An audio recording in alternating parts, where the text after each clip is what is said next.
expositores, e gostaria de iniciar a nossa webconferência agradecendo a NUTEAD da UEPG pelo suporte técnico, então, toda a estrutura aí que ela torna, permite, né, que esse curso aconteça, né. E nós já tínhamos nos encontrado na disciplina de Introdução à Organização de Computadores, e agora eu tenho a satisfação de trabalhar com vocês na disciplina de Arquitetura de Computadores, que é uma disciplina que eu também gosto muito, e tenho trabalhado há um tempo aqui na UEPG nos cursos presenciais, e pela primeira vez a disciplina de Arquitetura à distância, né. Estudar a arquitetura é mesmo para os alunos presenciais aqui é um desafio, a distância eu acredito que seja também um grande desafio, tendo em vista a quantidade de conceitos e tecnologias envolvidas na área de arquitetura de computadores, e é uma área que está em constante ebulição, né? Então a gente o tempo todo estão aparecendo conceitos novos, tecnologias novas na área de arquitetura, e isso é um grande desafio também para o professor trabalhar esses conceitos, né? Então a disciplina de arquitetura é uma disciplina básica de qualquer curso em computação, qualquer uma das vertentes lá de computação, que são ciência da computação, sistemas de informação, engenharia de computação, engenharia de software ou licenciatura, a disciplina de arquitetura ela vai ser encontrada nessas disciplinas, ela é uma disciplina básica. E o primeiro aspecto relevante da disciplina de arquitetura é que ela permite que o egresso seja um programador melhor, ele consiga programar melhor os computadores, se ele conhecer com mais detalhes como o hardware funciona. Essa disciplina nos cursos presenciais, ela é acompanhada também com atividades laboratoriais, com atividades de programação, em linguagem de máquina, montadores, que são o software mais básico empregado, compiladores, interação com o sistema operacional, com Windows, com Linux, justamente para fazer alguns experimentos. À distância, isso fica um pouco complicado de ser feito, né? Mas nós tentamos, por meio das videoaulas e do material escrito, passar as mesmas informações para vocês, né?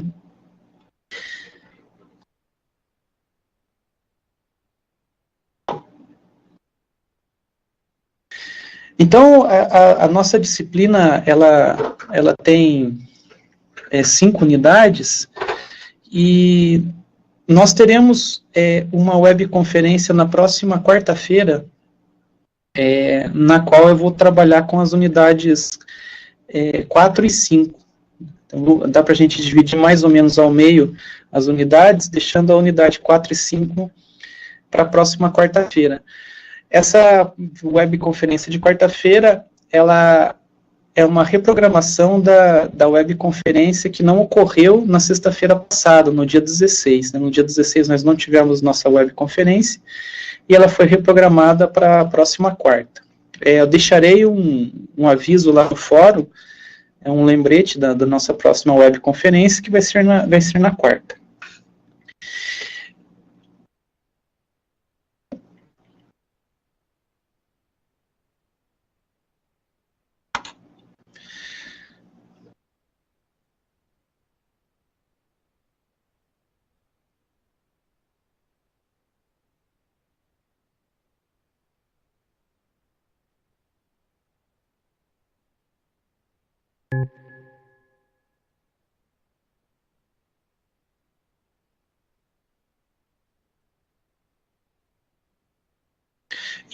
Em um primeiro momento, eu vou empregar o recurso aqui de enquete. Eu gostaria de saber de vocês se houve dificuldade na realização das atividades da primeira e da segunda unidade.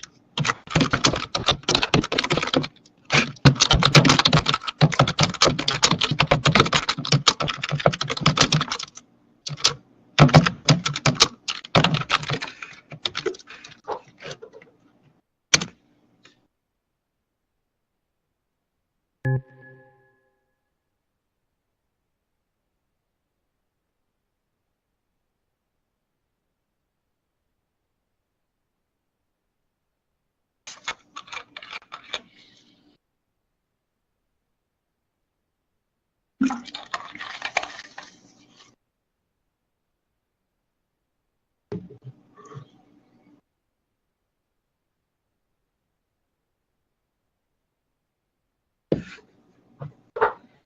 eu vou aguardar aí a resposta da enquete de vocês em relação ao... Você publicou o resultado antes deles. Publiquei antes aí? Opa, então... Acho que você cancela. Cancela, começa de novo. Ah, entendi. Aqui. Isso, deixa assim. Deixa em tempo Aí, real. quando você acha que tá ok, eles publicam para mostrar só para os outros. Tá? Mas por enquanto eles vão botando. Beleza. Aí tá aberto. Quando publicar, fecha. Ok.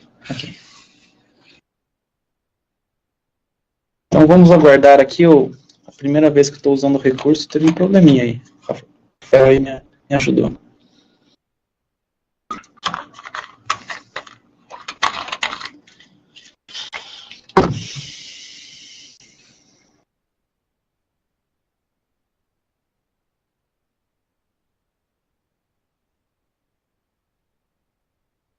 Então, as atividades da primeira, enquanto o pessoal está respondendo ainda as atividades, a enquete, né?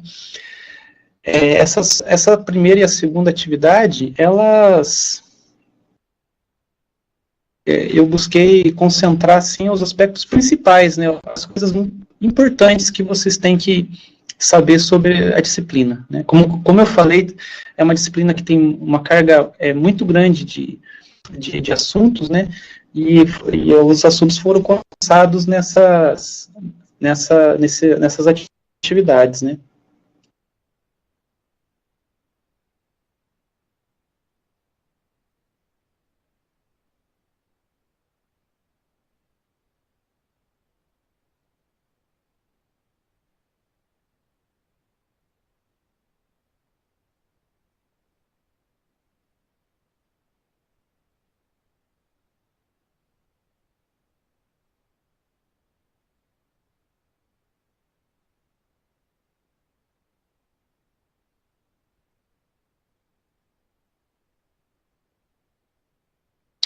Então aqui eu estou vendo as respostas de vocês aqui a enquete ainda está rodando, mas eu estou vendo aqui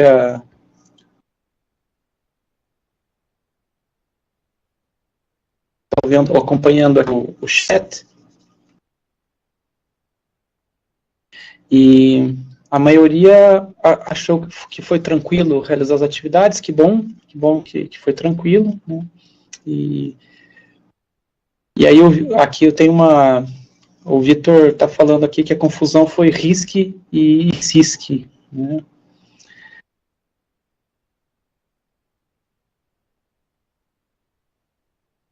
RISC e CISC é um assunto relacionado com a primeira unidade, né? Que diz respeito ao conjunto de instruções. Então, todo processador ele tem um conjunto de instruções que é a visão que o programador, tanto do software como do software básico, tem da arquitetura, né, o vocabulário, né. Então, eu sempre uso a analogia que seria a linguagem que o computador fala de verdade, né. Então, esse conjunto de instruções, até a década de 70, os computadores eram, a década de 60, 70, os computadores eram produzidos com um conjunto de instruções grande, instruções complexas, né? Principalmente porque os programadores, eles não tinham linguagens de programação, eles tinham que criar software básico através da linguagem de montagem, usando as instruções. Então, para o programador era muito melhor se ele tivesse uma instrução que resolvesse várias coisas, vários problemas de uma vez só, né? Então, seria interessante ter lá uma instrução que calculasse um polinômio, instruções que movimentassem grande conjuntos de dados da memória, e que isso tem um custo.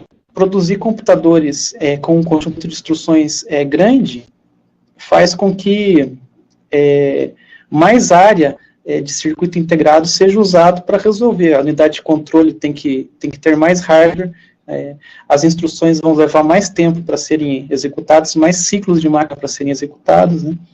E a partir da década de 70 surgiu uma ideia que foram os computadores RISC, né, de conjunto de instruções reduzido.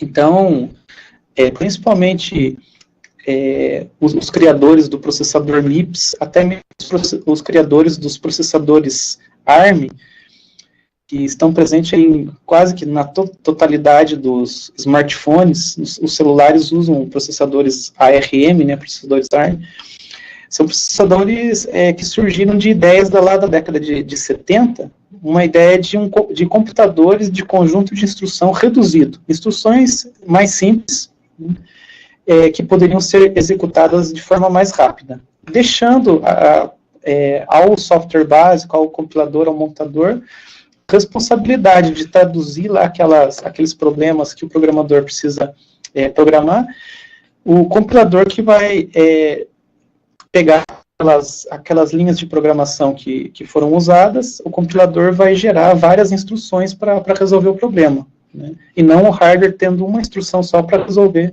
esse problema complexo, né? Então surgiu a ideia de computador RISC.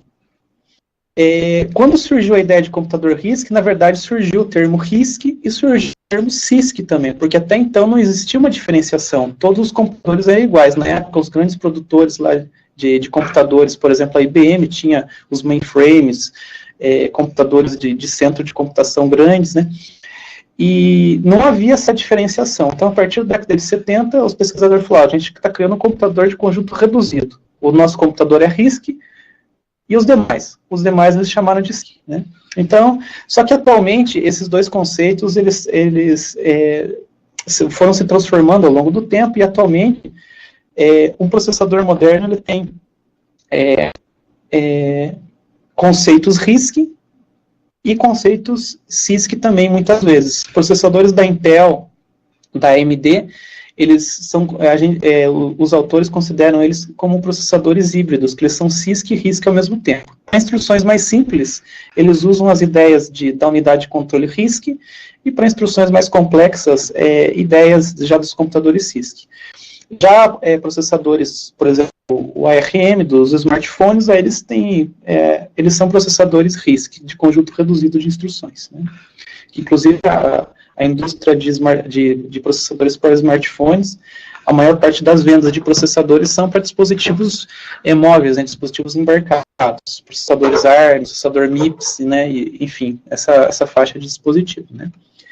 Então, aqui a enquete já teve algumas respostas aqui, tivemos 6 respostas, e a maioria respondeu aqui para mim que em relação à unidade 1, né, que é a unidade central de processamento, não houve, a maioria não teve dificuldades, né.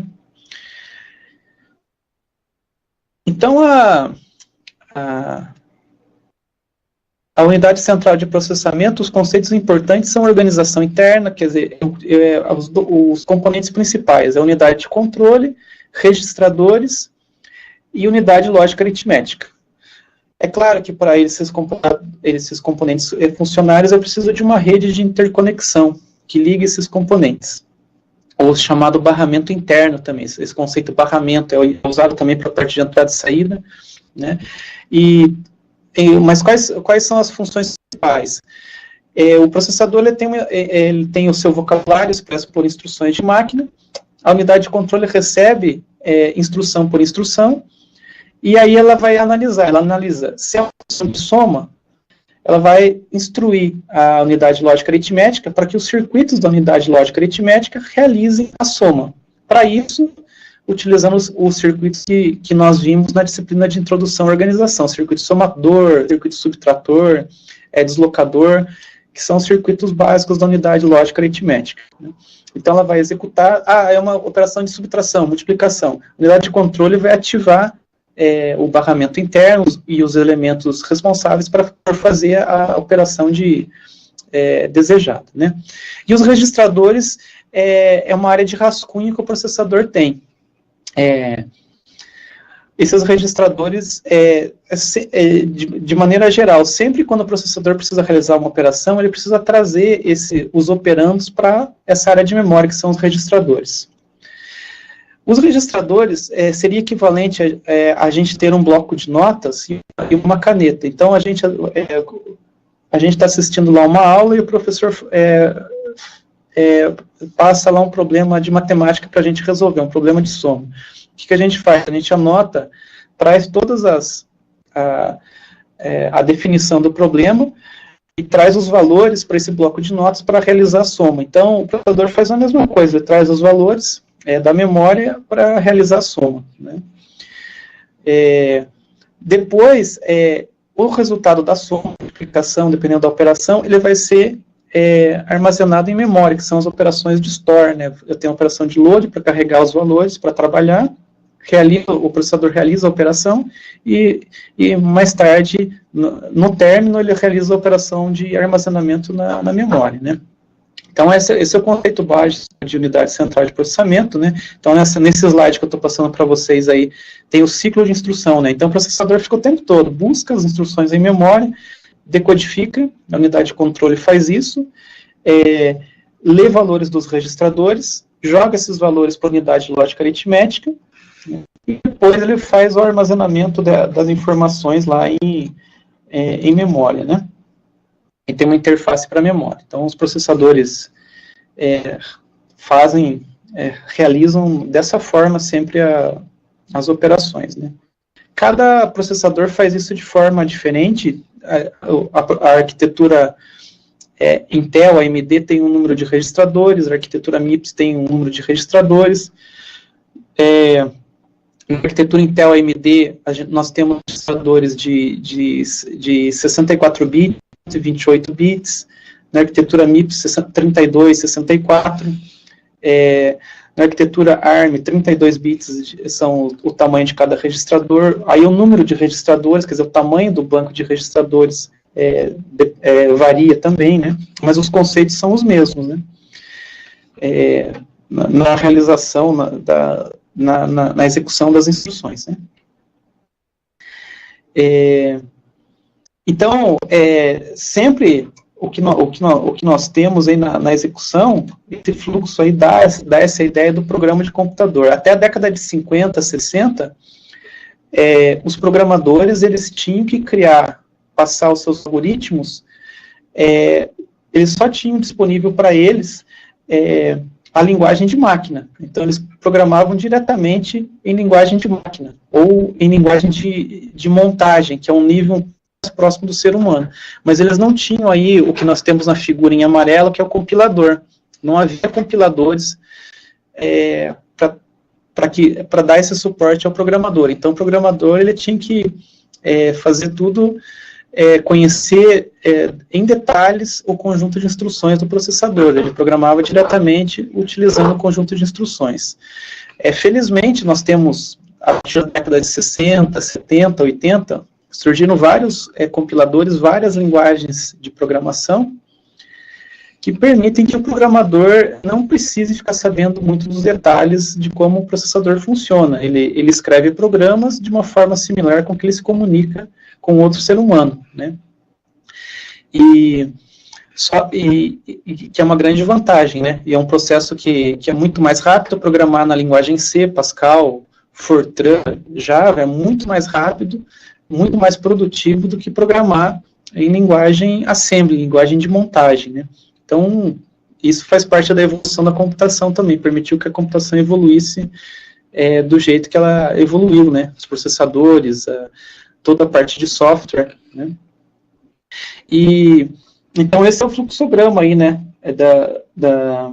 De como o processador funciona e como ele executa as instruções.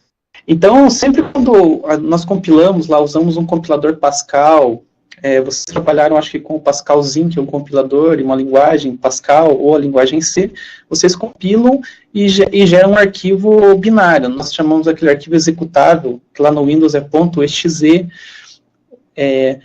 que é um arquivo que pode ser executado naquela arquitetura. Então, se a gente compila com o software lá no Windows, ele vai gerar um arquivo executável, e esse executável ele já está falando a linguagem de máquina do processador-alvo. Então, eu compilei ele num processador Intel i5, então eu posso pegar esse código e rodar nesse processador Intel i5, porque ele tem o software básico do Windows e tem também, ele fala o vocabulário, fala a linguagem do processador Intel i5. Então eu posso executar esse programa, né? Esse programa é colocado no disco rígido ou no pendrive, né? E quando vocês clicam lá, ele é carregado, o sistema carrega ele para a memória, e o processador ele tem lá um ponteiro o chamado Program Counter, que é o contador de programa, que o sistema operacional vai referenciar a primeira linha do programa de vocês, né? E a partir desse ponto se inicia a etapa de busca e execução das instruções, né? Como a gente tem vários programas rodando ao mesmo tempo, um sistema multitarefa, vários processos, vários aplicativos, né? Eu tenho uma planilha, estou assistindo um vídeo do YouTube, estou assistindo a webconferência, vários programas aí rodando, aí o sistema operacional vai gerenciando os recursos, né? Então ele executa um pouquinho o meu programa, depois executa mais um pouco o outro programa e assim por diante, e a impressão é que dá que os programas estão sendo executados todos ao mesmo tempo, mas na verdade ele dá uma fatia de tempo, que é lá de 10 milissegundos, por exemplo, para cada programa ser executado. Cada programa tem o seu contador de programa, vai ter os valores de seus registradores, né, que isso é um assunto de sistemas operacionais, né, que vocês vão trabalhar, né. Então, tudo isso é possível na execução dos programas, né. Então, nesses slides aí que eu passei para vocês lá na videoaula, esse exemplo lá da linguagem, uma pseudo-linguagem aqui parecida com Pascal, né? E como que esse programa ele é convertido para a linguagem de máquina. Então, notem que essa representação aí do programa, né, quer dizer, essa conversão que foi feita pelo compilador, para apenas uma linha do meu programa, que é o A recebe B mais C, eu tive 4 instruções em linguagem de máquina, eu tenho que executar tudo em etapas. Então, esse meu exemplo, ele segue a ideia da arquitetura RISC, quer dizer, a arquitetura que tem um conjunto reduzido de instruções. Se a arquitetura tem um conjunto reduzido de instruções, eu tenho instruções bem específicas. Eu vou quebrando o meu problema em pequenas operações. Então, a primeira coisa que eu preciso para realizar a soma de B mais C é carregar B e C no banco de registradores. Então, eu faço isso nas instruções load, depois eu faço soma, quando os valores já estão disponíveis no banco de registradores, e só então eu faço a operação de store, que é atualizar essa variável em memória. Então, o processador faz isso o tempo todo na execução dos nossos programas. Notem essa relação, uma linha de programa, em nossas linguagens Pascal, C, Java, vai gerar um conjunto maior, geralmente, quase sempre vai gerar um conjunto bem maior de instruções. Uma linha, no meu exemplo, gerou 4, poderia gerar 8, 16, 32 linhas, né? Tem várias, dependendo da linha do meu programa, vai gerar, assim, várias instruções de máquina. E o processador vai sempre executando linha a linha essas instruções, né? Instrução por instrução, né? Os slides eu vou deixar disponível aqui. Deixa eu já fazer isso aqui, deixa eu ver se eu tenho aqui o permitir que os usuários baixem esse arquivo, né? Então, deixa eu ver aqui. Eu acho que a partir daqui ele já vai ficar disponível. Se não ficar, eu coloco lá no fórum, ok?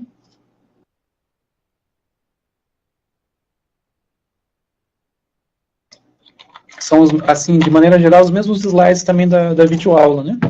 Mas eu faço o upload lá para o fórum também desses slides que a gente está trabalhando hoje, sem problema, né? Aí fica mais fácil para vocês terem aí para consulta. Então, aí na videoaula eu passei para vocês um exemplo, né, de como o processador funciona e como que ele executaria, né, esse programa. Então, notem que sempre o compilador, o software básico, ele pega o programa de vocês e ele quebra em 2 pedaços. Então, onde vocês declaram as variáveis é o chamado segmento de dados, ou segmento de dados estáticos, ou seção de dados estáticos também, são nomes diferentes aí que vocês encontram nos livros. Então, ele pega essa parte das variáveis e vai colocando variável por variável, alocando posições em memória, né? Então, ele cria um registro lá de todas as variáveis que vão ser usadas pelo programa. Então, ele quebrou em 2 partes. Então, essa primeira parte, a seção de dados estáticos. A segunda parte é a chamada seção de texto, ou seção de código do programa.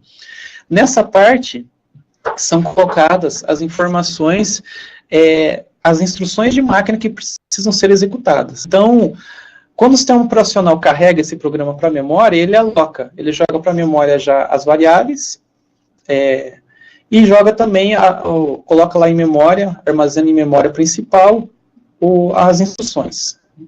E a parte que vai ser executada em nosso exemplo, o contador de programa ele começa lá na linha 400. Então, a partir da linha 400 é onde eu começo a executar. E o meu programa, ele vai referenciar os endereços 100, 101, 102, que é a parte do segmento de dados estáticos do programa, né? Então, esse exemplo aqui, ele serve para qualquer computador, ou seja, a maioria dos computadores, a grande maioria, né, um processador Intel, AMD, ARM, MIPS, essa organização de software básico, ela serve para a totalidade dos sistemas que a gente tem, né, que eu tenho essa organização aí, né. Se eu tivesse um vetor sendo declarado, o que aconteceria se eu tivesse um vetor, nesse meu exemplo aqui, a primeira declaração, a minha única variável fosse uma variável do tipo vetor, de 1024 posições. O que o montador faria, o software básico faria? Ele ia alocar 1024 endereços de memória, aí eu tenho que fazer uma relação sempre com o tamanho do dado, né? Se fosse do tipo inteiro da linguagem C, para cada posição do vetor, eu uso 4 bytes em memória. Então, se eu declaro um vetor com 1024 posições, um vetor V de 1024 posições no meu programa, o software básico vai alocar 1024 vezes 4, né? Eu vou ter 4.096 bytes em memória para armazenar esse vetor. Então, eu começaria lá a partir do endereço 100 até eu finalizar 4.096 bytes, que é o tamanho do vetor, né? Ficaria disponível lá em memória, né? Para que o programa pudesse processar esse vetor, né?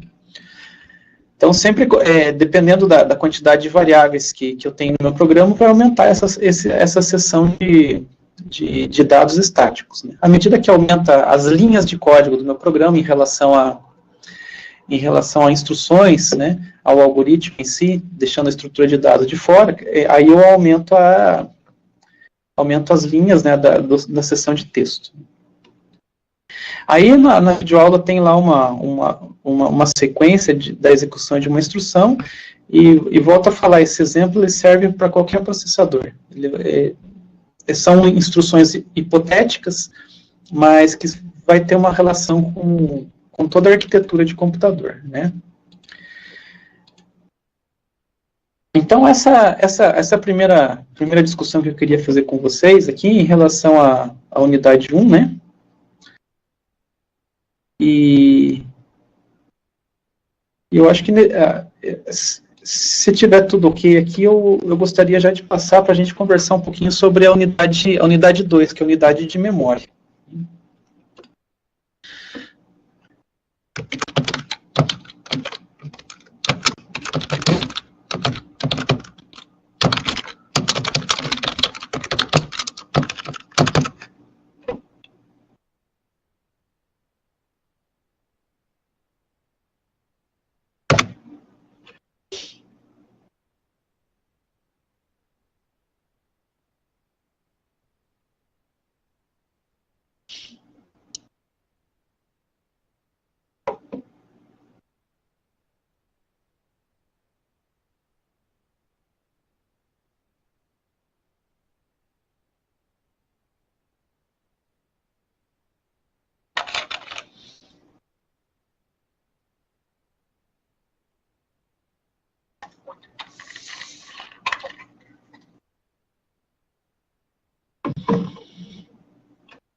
A próxima unidade que eu queria discutir com vocês hoje é a unidade 3, a unidade de memória. Então, eu fiz uma enquete aqui e a maior parte de vocês já contou para mim aqui que não houve muita dificuldade em relação à memória.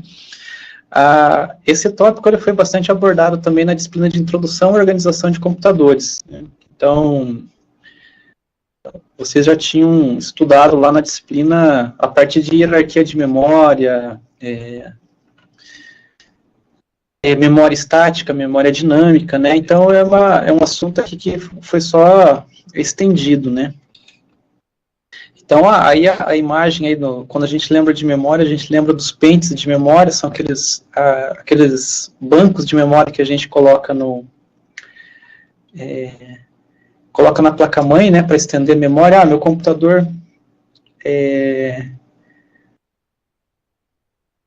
ele tem 4 GB, 8 GB de memória, né, então são esses pentes de memória aí que estão sendo referenciados. Geralmente eles têm, vocês podem notar na figura, tem 8 circuitos integrados no pente de memória, né, os que estão em preto, né, são circuitos integrados, ele tem 8, e cada circuito desse aí contribui com 8 bits. Então, cada circuito integrado contribui com 8 bits, então 8 vezes 8, 64. E 64 é o tamanho de barramento, de largura de barramento da memória DDR, né? DDR DRAM, DDR3, 4, trabalha com uma largura de barramento de 64 bits, né? Abrindo um parênteses aqui, tem uma pergunta, na unidade 1 fala que a 4ª geração de computador desde 71 até hoje. Vitor, dependendo do livro, tem uma certa... Essa questão é uma questão mais filosófica, né? E é interessante essa pergunta. Dependendo do livro, ele considera que nós estamos ainda na 4ª geração, que são uma integração numa escala muito grande, né?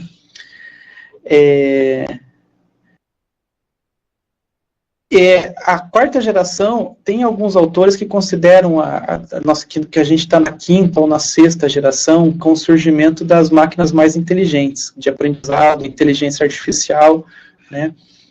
Então, tem vários conceitos que surgem, né? E de maneira geral, assim, todo mundo está certo, né? Não tem como falar, ele está errado, está certo. Depende do ponto de vista de como que como que a gente vê as coisas, né? E não tem uma relação, eu acredito que essas gerações, né,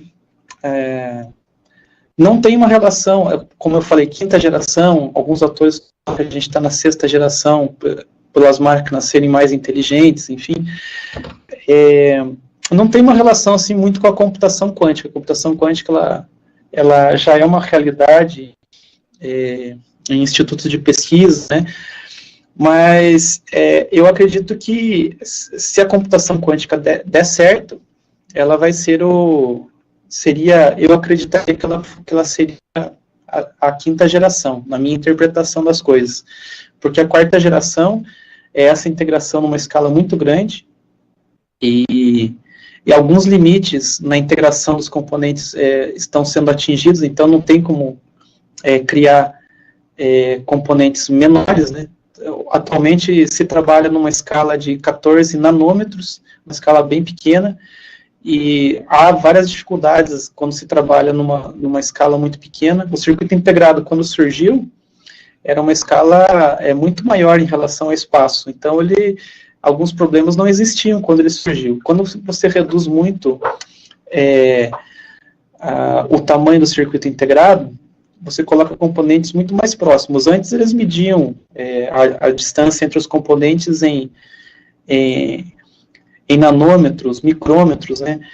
E atualmente essa distância eles podem medir em relação ao tamanho de átomo, né? Quer dizer, a distância está muito pequena. Então, nessas distâncias muito pequenas existe uma limitação. Então, a 4ª geração ela está chegando nessa limitação e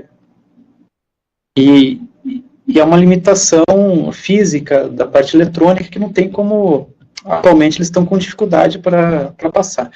Então a computação quântica é uma outra tendência, e a ideia da computação quântica é revolucionar a forma com que a computação vai ser realizada. Tudo que a gente viu, que vocês viram em relação à computação, aquela história de bits, né, de representação em 0 e 1, circuitos básicos, então a computação vai ser construída a partir desse início. Como é que eu construo um circuito somador com a computação quântica? Não é do mesmo jeito que é feito um somador em relação à computação tradicional.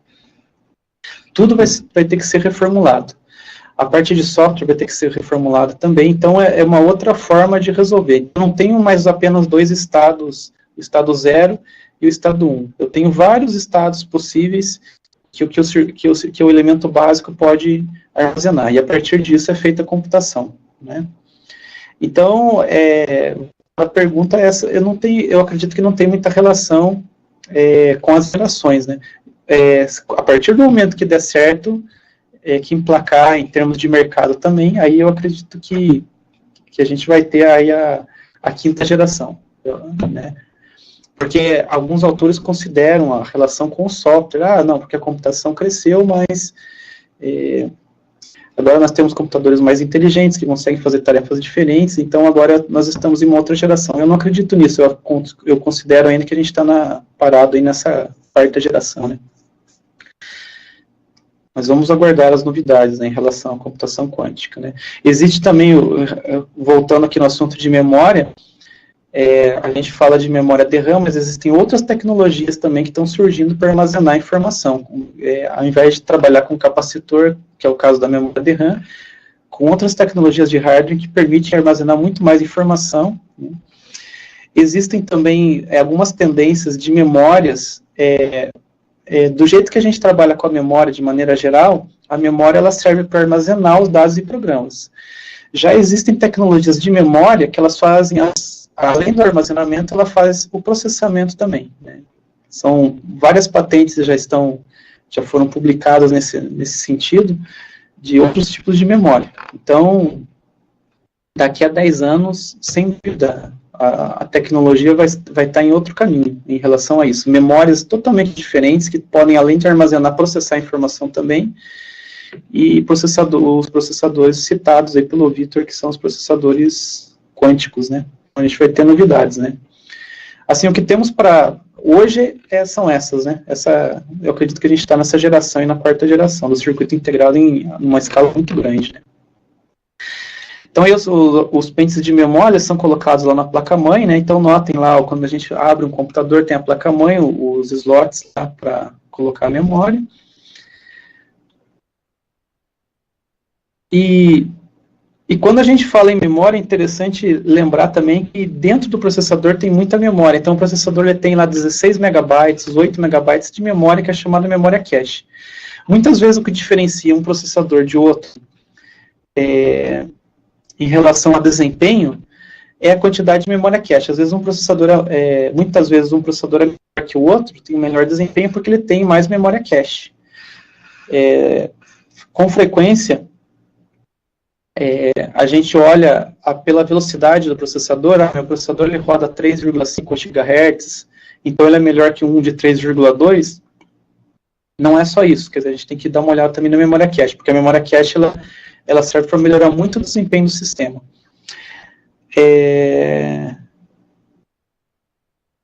Serve muito para melhorar o desempenho do sistema, né? A memória cache. Qual que é a ideia da memória cache? Então, ela chega... o Vitor está comentando aqui em relação a já temos pendrive de 2 TB, segundo a Kings, exatamente. E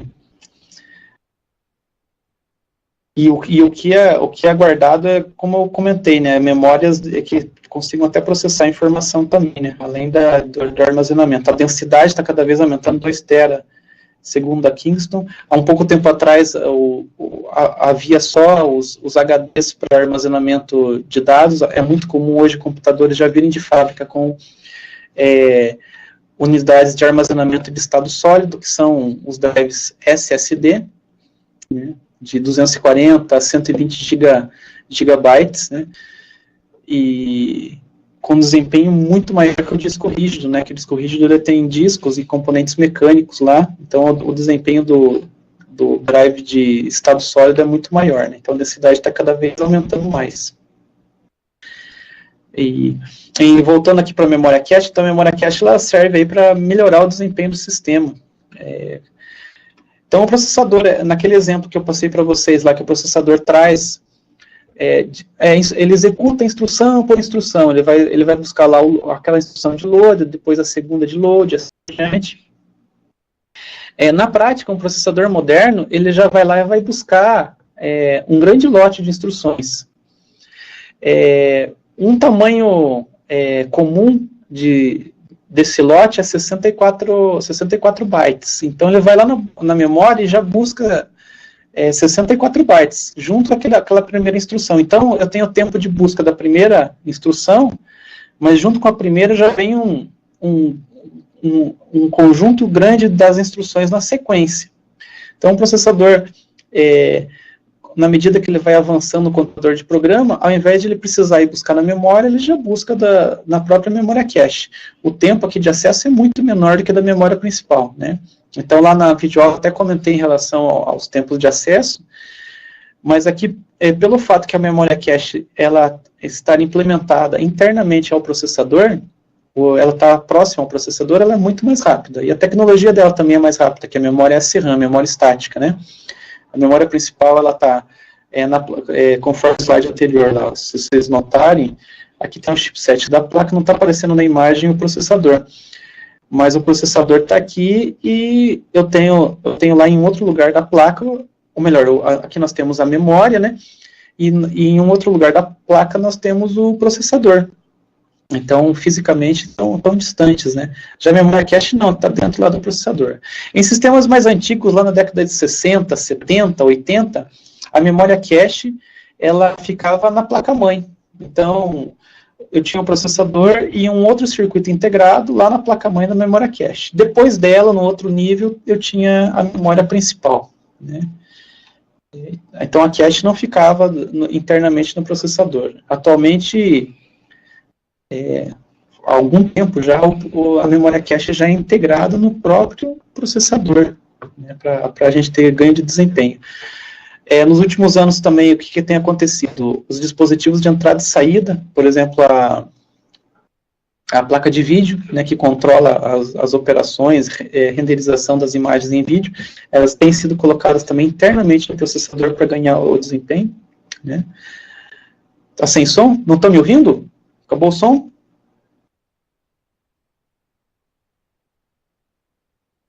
Ouvindo. Sofia ou o Vitor falou que está ouvindo, beleza. Então pode ser um problema aí contigo. Aqui está tudo, parece que está tudo ok, né? Então, a memória cache, ela serve então para melhorar o desempenho. Vocês, de maneira geral, quanto mais memória cache, melhor é o desempenho do computador, mais rápido vai ser o computador. E daí, depois da memória principal, nós temos o disco. Então, se você tem lá um computador, vou citar um exemplo, você tem um computador Windows com processador Intel i3, e esse computador Intel i3 e uma memória de 4 GB. Dependendo do uso do sistema, se vocês começarem a usar compilador, planilha, navegador, ferramenta de edição de áudio, de vídeo, pode chegar um momento que essa memória de 4 GB, ela não seja suficiente mais para carregar os programas. Quer dizer, eu não consigo carregar a totalidade dos programas e o programa de forma completa em memória, né? Então, o processador, ele tem um suporte em hardware, e o sistema operacional utiliza esse suporte em hardware para trabalhar com memória virtual, usando o HD, o dispositivo de armazenamento, que é muito maior, geralmente, mas não, sempre, né, ele é muito maior a quantidade dele do que a memória principal. Então, eu posso usar ele como uma extensão da minha memória principal. Eu aumento a capacidade, mas quando eu começo a usar muito o disco, eu tenho uma perda de desempenho, o desempenho cai, porque o disco é muito mais lento do que a memória principal para responder. A memória principal responde em nanosegundos e o disco responde em milissegundos, né? Então, a diferença é essa, né?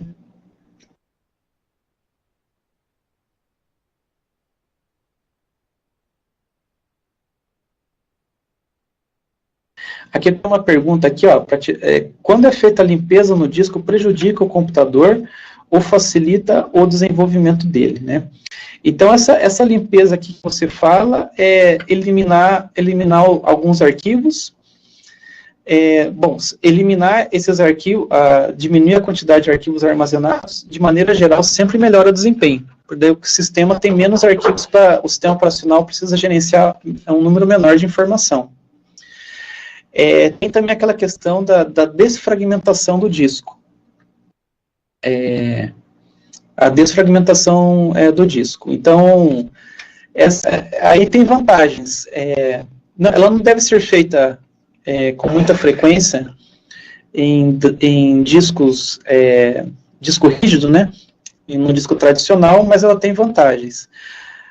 Nos drives de estado sólido, não é desejável fazer a defragmentação, né? Perdeu a explicação, Sofia, mas aí você pode pegar essa parte depois vai ficar disponível aí a webconferência, mas se está ok agora, deu certo, que bom.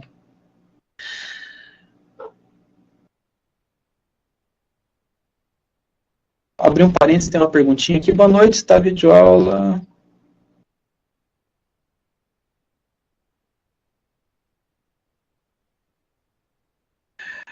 Para essa aula da unidade 5, não tem previsão de videoaula. Então, se tem lá no material essa previsão, eu vou corrigir, porque não haverá videoaula para essa unidade 5. A unidade 5 do livro é uma unidade bem pequena, que fala sobre computadores paralelos. Então, eu vou abordar esse assunto na webconferência, na próxima webconferência de quarta-feira.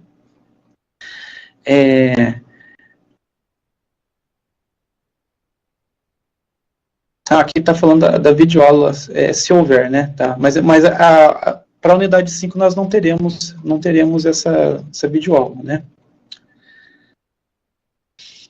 Então aqui a parametrização, o processador processar a memória cache registradores a 300 picosegundos e tempo de acesso em memória 100 nanosegundos. Picosegundos é 1 segundo dividido a 10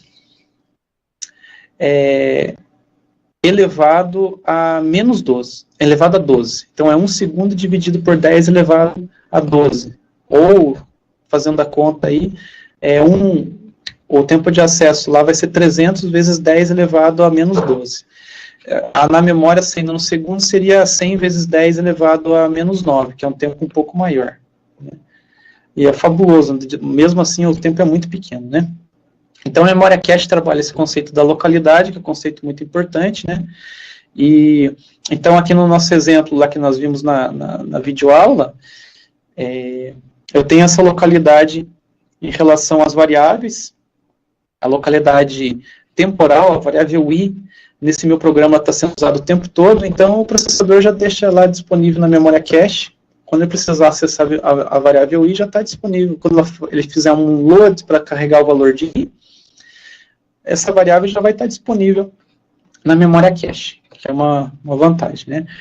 E em relação ao vetor, eu usei o exemplo para vocês. Quando eu compilo um vetor de 1024 posições, ele vai ser inserido na memória, 1024 vezes 4, se for um vetor de terços, que é o caso, né? Então, 1024 vezes 4, 4.096 bytes em memória, na sequência em memória. Então, o processador, quando ele busca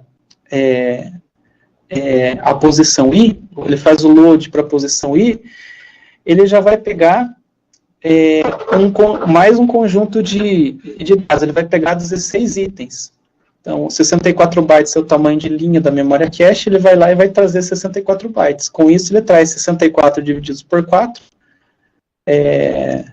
são 16 itens do vetor, ele vai trazer de uma vez só. Então, a primeiro acesso no vetor, ele já traz junto a posição 0 até a posição 15 do vetor. Então, os acessos nas posições 1 até 15, ele não vai precisar sair pelo barramento de placa-mãe e acessar a memória, porque ele já vai estar disponível essa informação na memória cache, né? Então, essa é a grande vantagem, a ideia da memória cache, né? Então, aqui é a localidade espacial em relação ao vetor, né? Espaço, quer dizer, se eu acesso um item que está em memória, a probabilidade de eu acessar um item que está logo na sequência é muito grande, né? Os pesquisadores fazem o tempo todo essa avaliação, e isso aí é uma verdade, né? Então, o tamanho comum de bloco é 64 bytes, né? E a memória cache, para ela ser boa, a taxa de acertos ela tem que ser muito maior que a taxa de falhas. Então, o processador, quando vai buscar um item, na memória, ele não vai direto à memória, ele vai na cache. Ele tenta encontrar na cache. Se ele não tem na cache, aí ele faz o acesso à memória. Então, para a cache ser boa, ela tem que responder sempre quando o processador pedir as informações, né? Aí, assim, essas questões de mapeamento são questões que vocês têm lá no livro, são assuntos que vocês têm no livro, são apresentados na videoaula para conhecimento de vocês, mas são detalhes que eu acredito que não são muito relevantes para a disciplina, né? Então, lá no livro, eu comentei com vocês,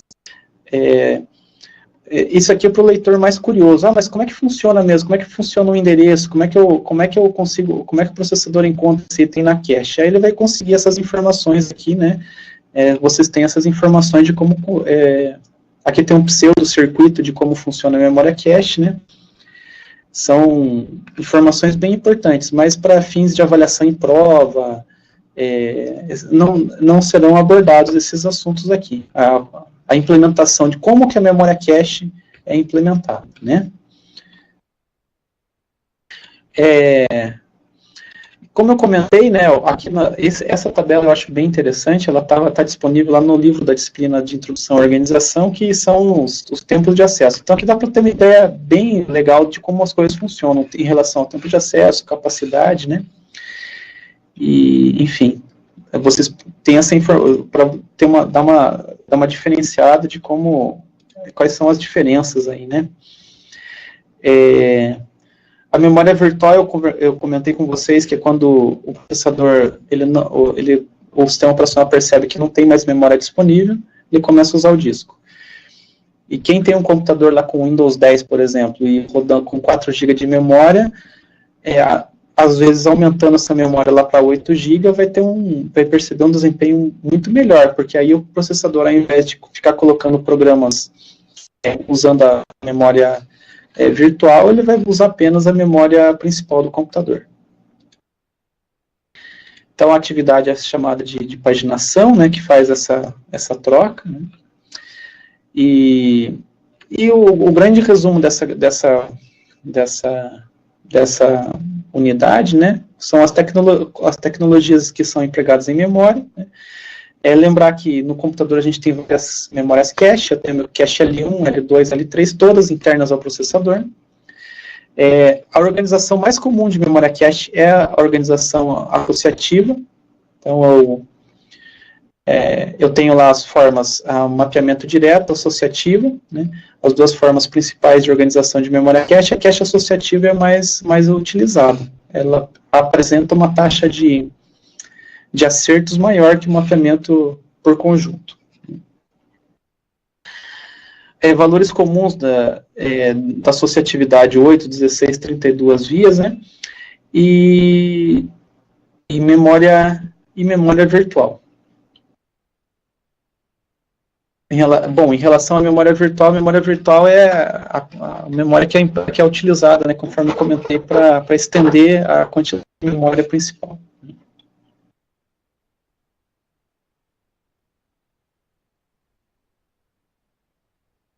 Então, o planejamento que eu fiz para hoje foi abordar esses dois assuntos, processador e memória, né? Aí na próxima videoaula, na próxima quarta, Memória virtual não é memória RAM. Como que funciona a memória? Geralmente esse termo memória RAM, o que quer dizer RAM? Memória RAM é uma memória de acesso aleatório. Então, se eu fosse responder essa pergunta, memória virtual é memória RAM, eu falaria que sim, porque a memória lá no disco é uma memória de acesso aleatório. Como é que funciona o disco magnético? Para eu acessar uma informação que está lá no meio do disco, eu não preciso passar por toda a informação até chegar no disco. Isso ocorre, por exemplo, em fita magnética, que serve para backup. Eu tenho uma fita magnética, eu vou gravando a informação. Para eu chegar na informação que está lá no meio da fita, eu tenho que passar a fita para chegar até aquela informação. Então, é uma memória de acesso aleatório, mas a pergunta aí que o Vitor fez é uma memória RAM, porque o vendedor de hardware, os sites de hardware, eles chamam a memória principal do computador de memória RAM. Então, memória virtual não é memória RAM, é uma memória que é implementada no disco magnético, no disco rígido, no HD ou no drive SSD, né? Aumentar a memória da máquina mais do que 4 GB só se o sistema operacional estiver rodando a 64 bits, é uma boa questão. Se o processador é de 32 bits, 2 elevado a 32, o tamanho de memória máxima que ele pode endereçar é 4 GB. Eu não consigo endereçar mais do que 4 GB. A arquitetura Intel, nos processadores de 32 bits, ela fez até algumas extensões que a gente consegue aumentar a quantidade de memória total a ser gerenciada, mas para eu ter vantagem, o processador tem que ser de 64 bits. Tem que rodar 64 bits. O sistema operacional é o processador de 64 bits e o sistema operacional também rodando no modo 64 bits. Para eu ter a vantagem de aumentar a memória, né? Como a cache falha, né? Então, essa é uma boa pergunta também. Às vezes a gente pensa que a cache falha é que ela parou de funcionar, né? A falha dela, os livros e o material que eu passei para vocês, a falha é quando o processador vai buscar a informação na cache e a informação não está lá. Então, eu vou pegar um exemplo aqui com vocês, ó. Então, nesse meu programa aqui, vou voltar lá no vetor. Ó, nesse meu programa aqui, o processador está executando esse meu programa. Aí ele vai executar essa operação aqui, soma, recebe soma mais vetor na posição I. Nesse momento, a cache do processador, ela vai falhar com o processador.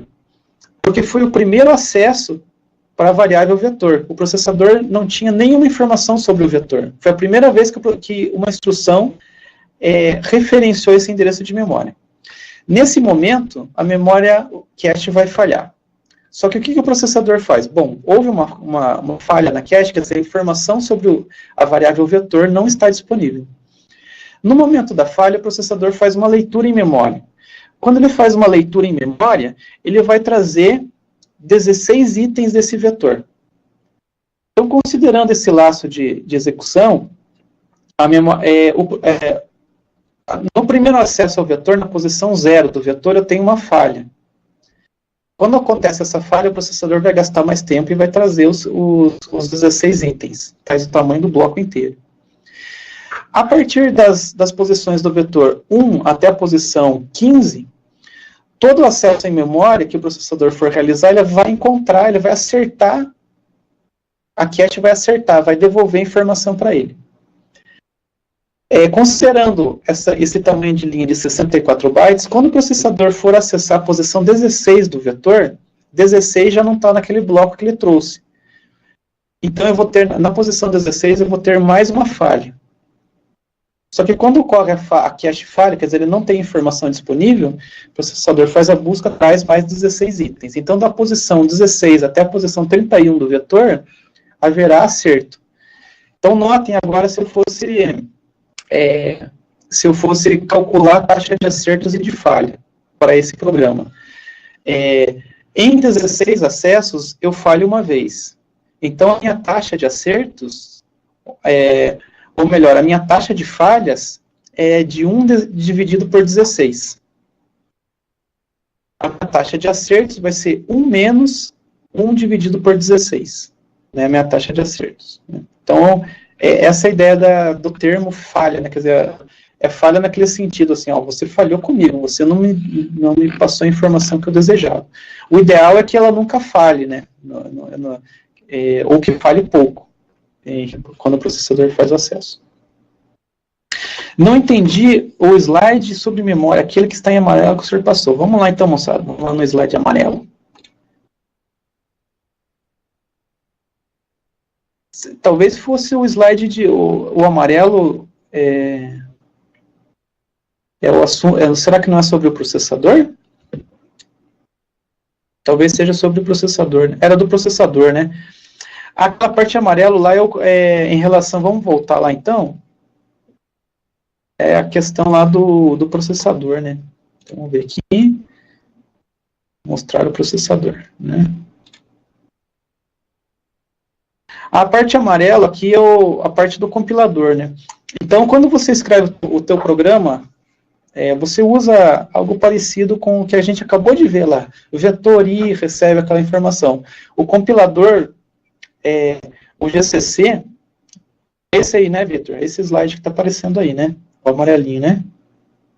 É sobre esse assunto? Não era esse. Então, quase no final. Então, vamos chegar lá mais para o final.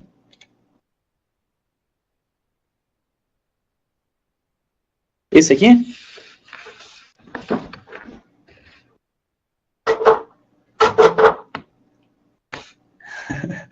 Não. Então, vamos voltar.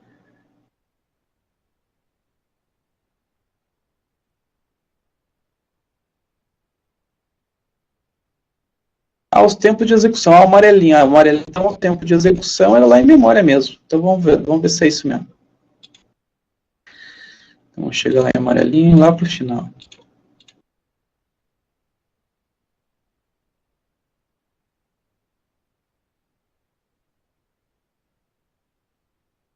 Esse aqui, né? Acho que é isso aqui.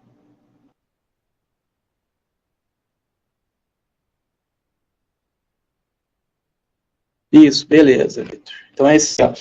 Então, o que tem nessa tabelinha? Ó?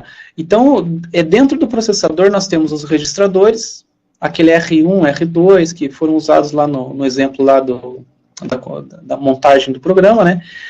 E a memória cache. Então, quando o processador executa aquela operação ADD R1, R2, R3, eu acho que era isso lá, aquela instrução. Para ele executar essa instrução ADD R1, R2, R3, ele tem que, o barramento interno, por meio do barramento interno, ele vai acessar o banco de registradores, para trazer o valor de R2 e trazer o valor de R3, para fazer a operação de soma. O circuito, para fazer o ADD, vai gastar um tempo também. Mas esse tempo de acessar o barramento interno, de trazer o R2 e R3, é aquele tempo lá, que são os 300 picosegundos. Em relação a segundos, são 300 vezes 10 elevado a menos 9. Né? Quando o processador faz a operação de... Quer dizer, ele vai trazer lá, no meu exemplo, lá, trazer o item do vetor, ele vai ativar o circuito da memória cache. Então, para ele localizar a informação, se está disponível ou não, para verificar se a cache vai acertar ou vai falhar, ele gasta 3 nanosegundos, que é um tempo maior. 3 vezes 10 a menos 9, né? Há tempo para gastar. Se acontece a falha, quer dizer, a primeiro acesso àquele meu vetorzinho lá, ocorreu uma falha, a cache não tinha essa informação disponível. Aí não tem jeito, o processador tem que ir até o barramento externo, lá pela DDR, lá DDR3, DDR4, e trazer a informação da memória principal. Aí ele vai gastar em torno de 10 nanosegundos, né? Que é um tempo maior que a memória cache também. 3, 4 vezes maior do que acessar a memória cache. Né? E aí, o que acontece muitas vezes? O processador vai fazer a operação de load para trazer o operando para o banco de registradores, só que a memória está cheia. Aquele meu exemplo do processador lá com 4 GB de memória, a memória está cheia. Então, essa parte do programa, o sistema operacional resolveu deixar no disco, na memória virtual. Quando o programa acessa esse dado, tenta acessar esse dado, o o sistema operacional verifica que essa informação não está disponível em memória, e sim está disponível na memória virtual. Nesse momento, o processador vai ter que ir lá no disco magnético, trazer um lote de informação que contém essa referência minha. Geralmente o lote tem tamanho de 4.096 bytes, 4 kilobytes de tamanho, ele traz 4 kilobytes lá do disco e traz para a memória. Se a memória estava cheia, ele vai ter que localizar lá uma página para ir para o disco, para ele conseguir abrir espaço para esses 4.096 bytes. Toda essa operação, ela vai envolver no mínimo lá 10 milissegundos, que é para acessar o tempo para acessar o disco, trazer esses 4.096, jogar para a memória e avisar o programa, ó, pode continuar processador, pode pegar a informação, porque agora o sistema operacional, lá o Windows, Linux, já gerenciou e já colocou a informação disponível, né? Então é isso que quer dizer essa tabelinha aí. Aí a segunda coluna é mais tranquila, que é em relação à capacidade de armazenamento. Um processador lá como o processador MIPS, ele tem 32 registradores de 32 bits cada um. Então, é um valor até menor do que 1 kilobyte de tamanho. Mas, então, são poucos bits que são armazenados no banco de registradores. Memória cache é o valor que, quando a gente compra lá o processador Intel i4, i5, tem lá, esse processador tem 8 MB, 4 MB.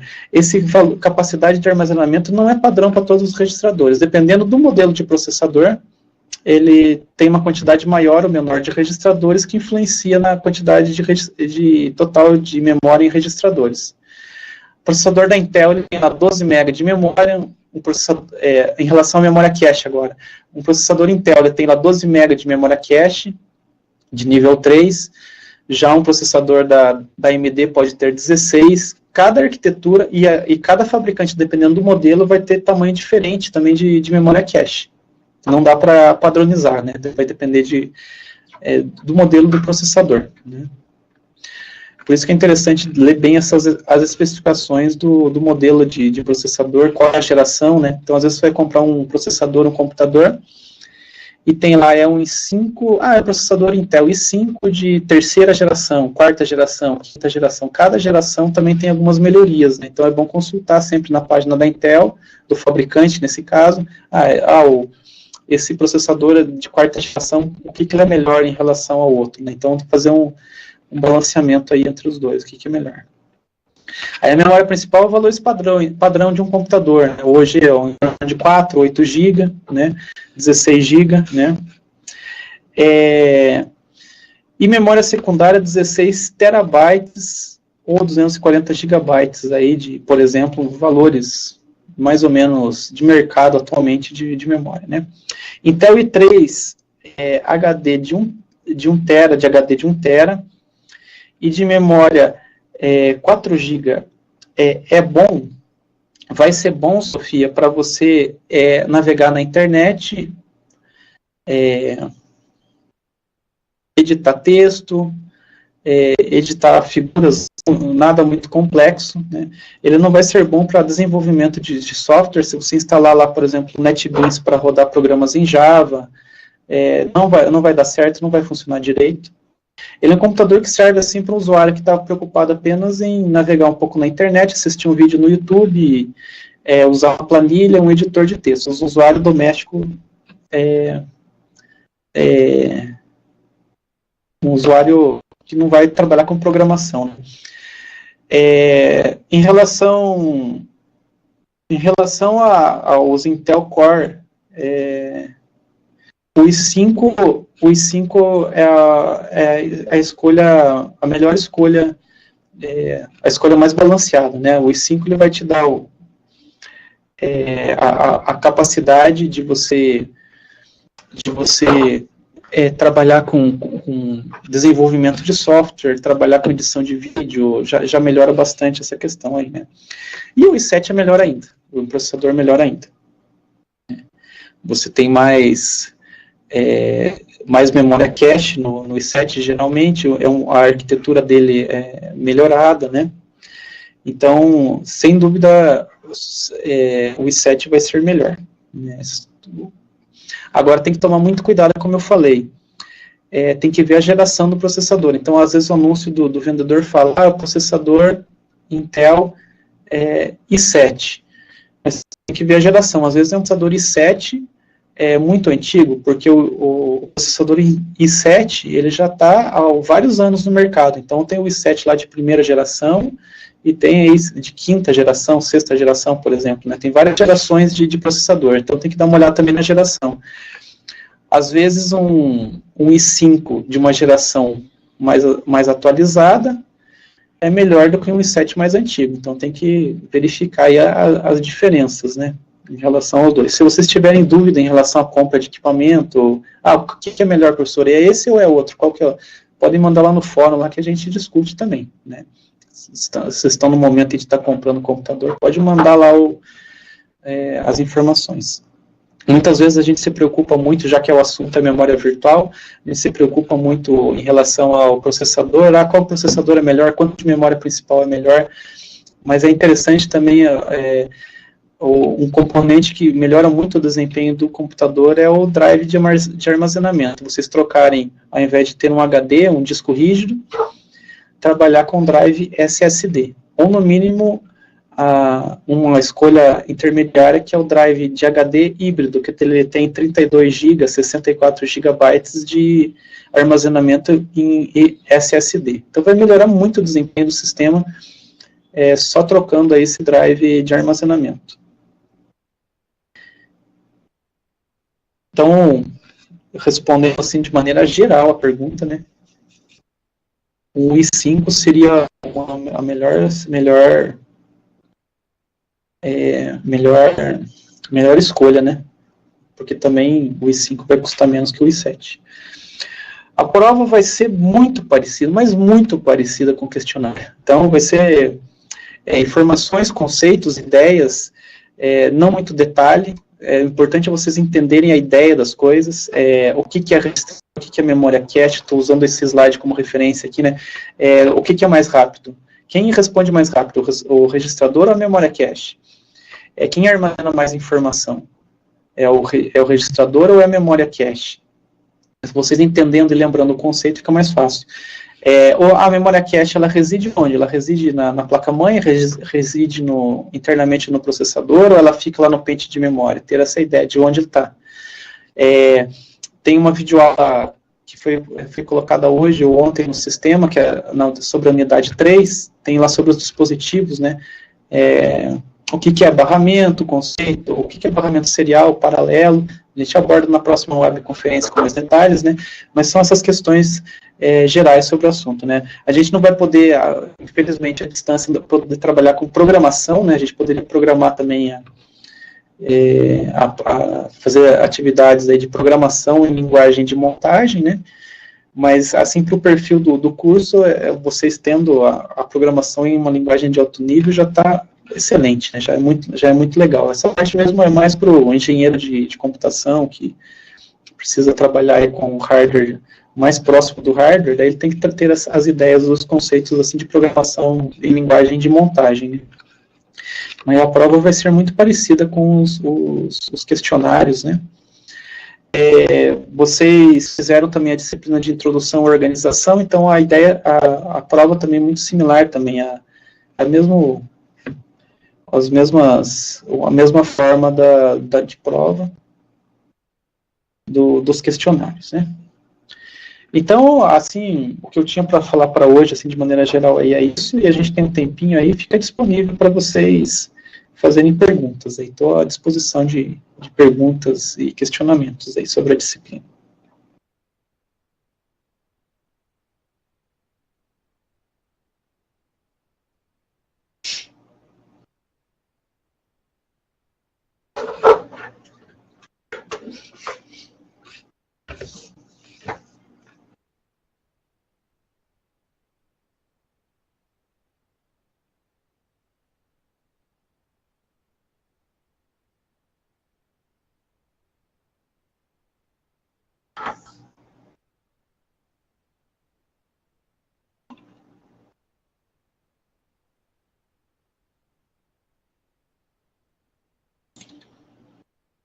Então, Vitor, os circuitos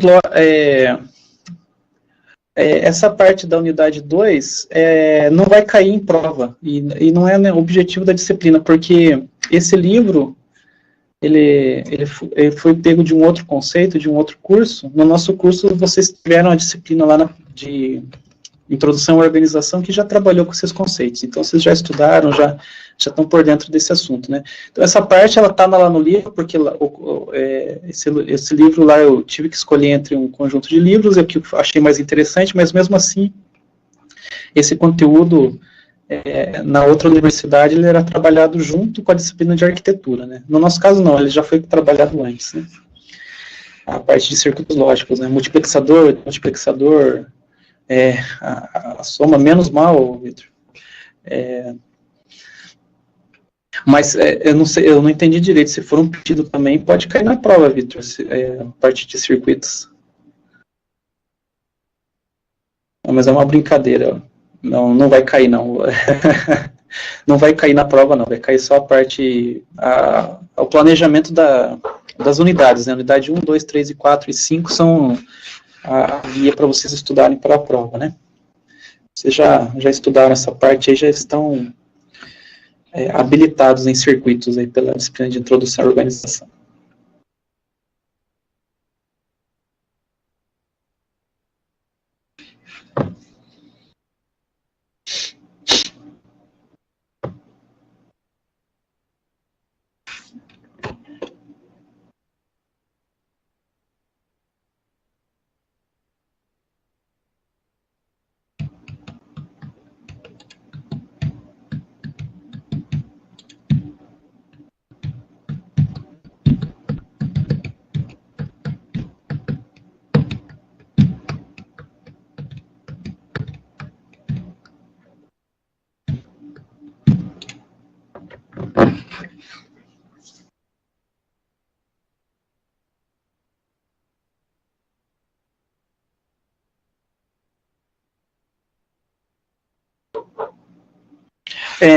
Mais acima lá, alguém falou que teve dificuldade, foi um pouquinho mais complicado montar o glossário sobre dispositivos lá de entrada e saída e tal, né?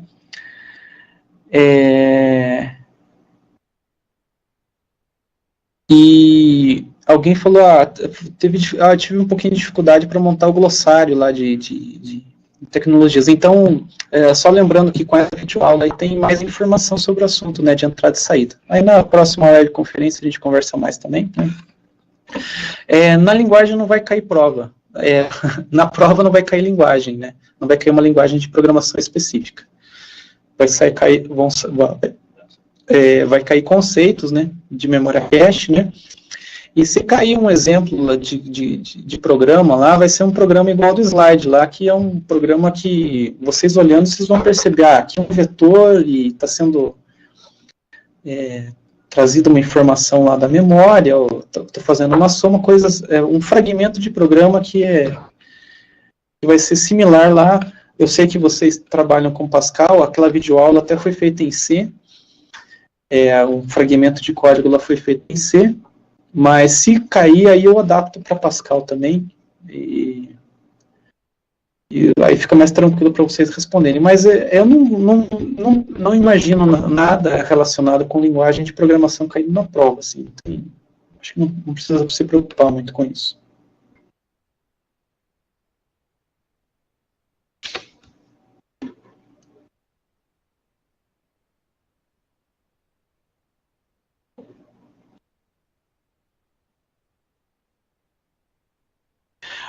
O Vitor lá, ele perguntou o que é exatamente memória volátil. Memória volátil, assim, de maneira geral, é aquela memória que quando eu desligo o computador da tomada, ela perde informação.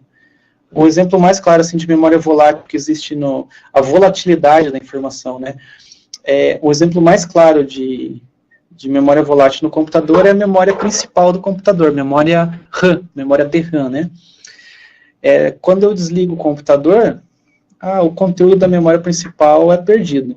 Lembrando sempre que os computadores, eles têm um estado lá que ele fica em estado de espera, ou ele fica em hibernação, que aí, principalmente no estado de espera, que o circuito de memória continua sendo energizado e a memória não é perdida.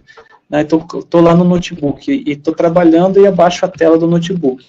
Ele geralmente entra nesse estado de stand-by, estado de espera. Ele não foi desligado. O circuito está usando energia elétrica lá das baterias lá para que a memória fique energizada e a informação fique lá na memória principal do computador. Então, nesse momento, ele não foi desligado. No notebook também é muito comum a história de hibernar, né? Quando o computador hiberna, ele salva em disco de armazenamento o estado da memória principal.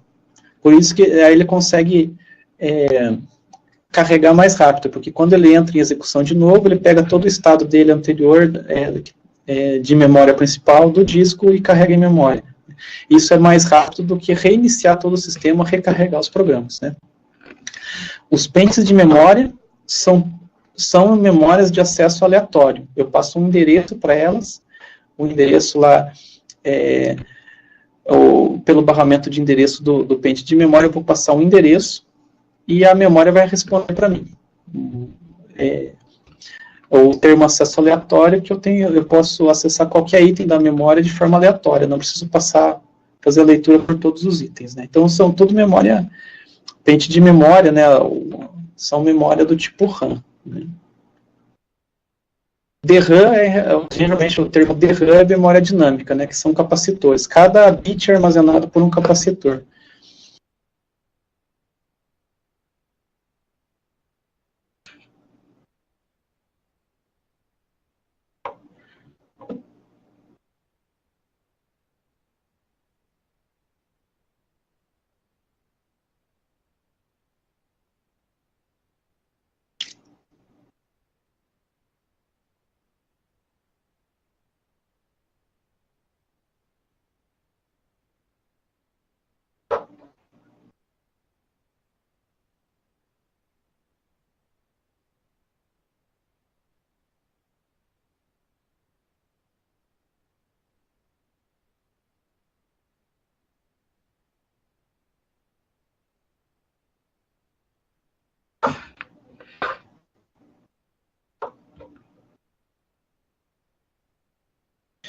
Bem, moçada, então eu vou finalizar a nossa webconferência aqui de hoje. Eu agradeço aí a presença de todos que estiveram aí na discussão, né? E desejo aí uma boa noite e bons estudos para vocês aí na disciplina, né? E lembrando que temos o fórum lá para tirar as dúvidas, e teremos aí mais uma webconferência ainda, que nós não tivemos no dia 16, teremos na próxima quarta-feira à noite, se tudo der certo, né? E estamos à disposição aí, é um prazer trabalhar aí na disciplina, na UEPG, e trabalhar no ensino à distância com vocês, ok? Boa noite a todos, fiquem tranquilos por aí, até.